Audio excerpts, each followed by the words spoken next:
Hey, Dan. Haven't sat in the river for a couple days. It has been yesterday when I sat in with the Santa hat on. I don't know if I already said this. It was so friggin' cold. The surface water was moving one direction, the non surface water was moving in a separate direction, the opposite direction. Waves were slapping me in the head. It was windy. Oh my God, it was cold. I don't know. It just was really psychologically very difficult. But that's not what I'm here to talk about. I just watched your latest video, and I felt like I wanted to respond before halftime was over of the Morocco France match. Clearly, I don't know where to look. I want to quick talk about that before the second half starts, and that is so the first half, as you probably know, France scored early. They've had many chances. Giroud banged one off the post. He had another opportunity later on at 36th minute. France has really been the dominant team, and yet they can't get a second goal. And here's the problem, is that I feel like France is in very real danger of doubt creeping in, not pushing. Morocco had that, I think I had the bicycle kick off the post, I can't remember if Yoris actually got his hand on it or if it came off the post. Anyway, it was very close. And I just feel like they are they're going to have two shots on goal the whole game. One of them they're going to score. They're going to tie. It's going to go into extra time. It's going to go into penalty kicks, and they're going to win. So, I think France is in very real danger of that. They need to get a second goal, and they need to get a third goal like Argentina did yesterday to shut the other team out and to kill any hope that they might have. So that's my concern with this second half. They need to score. France needs to score a second goal if they want to win. So Messi, yeah, he still plays at a really high level, and yeah, he's not as fast. You're right, not as fast over the whole game as he used to be, but he's still quite quick, and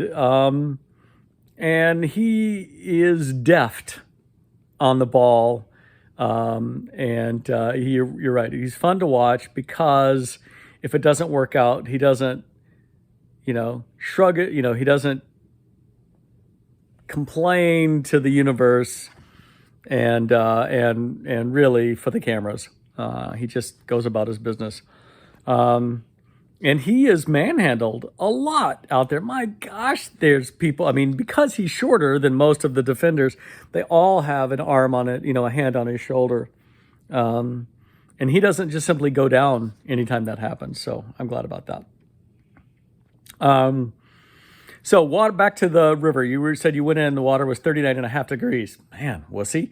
No.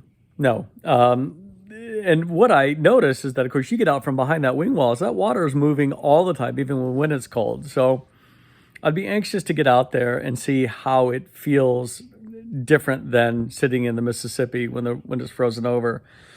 But no, I know what you mean about the pointy sticks. I actually, every time I see you walk down there and gingerly step into the water, I worry that you're going to gash yourself open and you're going to get an infection in your leg, and Sarah's going to blame me. No, it's not my fault. It's your fault. You're the one choosing the spot. So you take responsibility.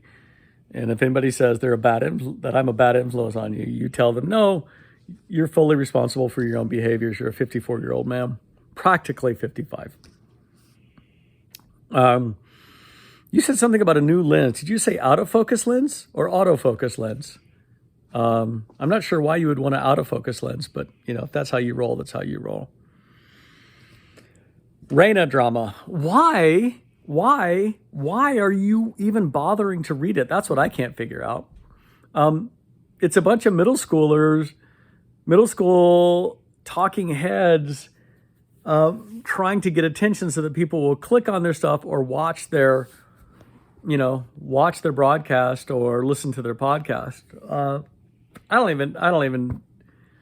I read a little bit about it. I saw there was, a headline about it. It's like, I don't want to read that. It doesn't certainly doesn't add to my enjoyment of watching the game. Yeah, I don't know why you get sucked in and you attend to all the talking heads and then get frustrated at it. So stop doing that. Go sit in the river more. If you suddenly find yourself clicking on a story about Reyna, stop, go sit in the river. That's what you need instead. Bankman-Fried. Yeah, kind of the same stuff. And now it's slightly different. I mean, Reyna and Bankman-Fried, okay, Bankman-Fried, billions of dollars, the stories say that it's mostly that it was a pyramid scheme to begin with. And so those are interesting articles, just from a sense of how does this affect crypto in general, and is he being held accountable for his alleged behavior? What his supporters say, I mean, it's like Trump saying, the election was stolen. I mean, there doesn't seem to be much shame anymore. I blame it on not Trump, but I blame it on Jerry Springer. It's like Jerry Springer effect. You know what I mean? The shame, there's no shame anymore. You get to say whatever you want. And worse, not only do you get to say whatever you want, but you know that there are people out there, including major media outlets, who are willing to run it because they want the clicks and they want the ad revenue. Is there an outlet just for sober, mature news? I don't know. When you find one, you'd let me know, would you? But, really, even following all that discourse, or rather following all that news and following all those people who say this, and this person says this, do we have a responsibility to actually read that stuff? And does it change the discourse if we do follow it in any meaningful way? Or, what's the need of reading the he said, she said stuff? Or can I legitimately ignore it? It's like, the whole problem with Trump, right? Can we legitimately ignore everything that he's saying, or do we have an obligation to read it? And I don't know.